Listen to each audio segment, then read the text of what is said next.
Pelko proti višjemu Juleviću, Milković pa je našel Mijovića.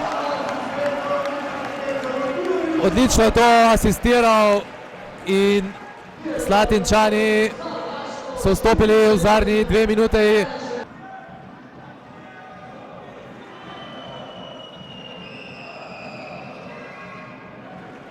Gostje pa nadaljujejo z odličnim izvajanjem prostih metov. Ali jih lahko prav to reši na današnjem srečanju?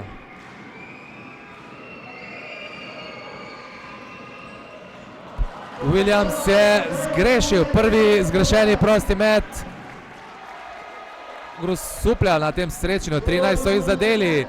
Minuta in pol do konca četrte četrtine. Uradni napovedovalec poziva v srednji del tribun, da spodbujajo oziroma da se celo dvignajo, pa tega še niso storili, čeprav je srečanje povsem izenačeno.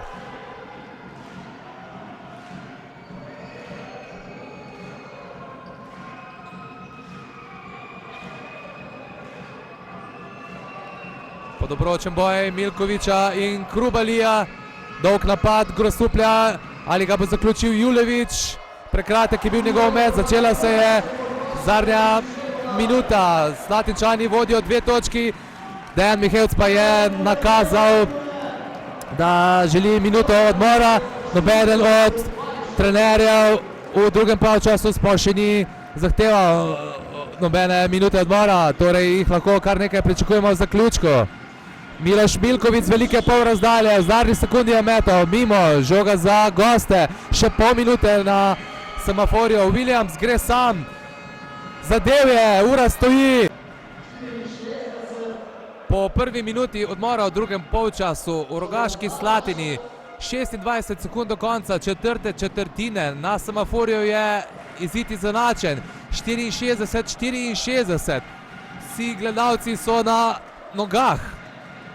Domači se borijo za svojo 11. zmago na svojem terenu, tako v Rogaški Slatini kot na Polzeli.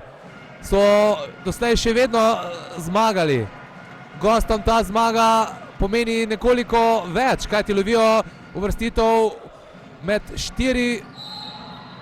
9 sekund in pol do konca zadnje četrtine. Jure Pelko vroča oziroma pošilja žogo na igrišče.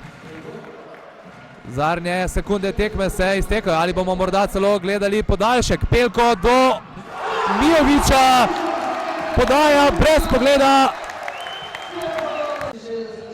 Slatinčani pa v zadnji sekundi zadnje četrtine vodijo za 2 točki in težka naloga je pred Grosupeljčani, da sedaj izvlečejo kaj več.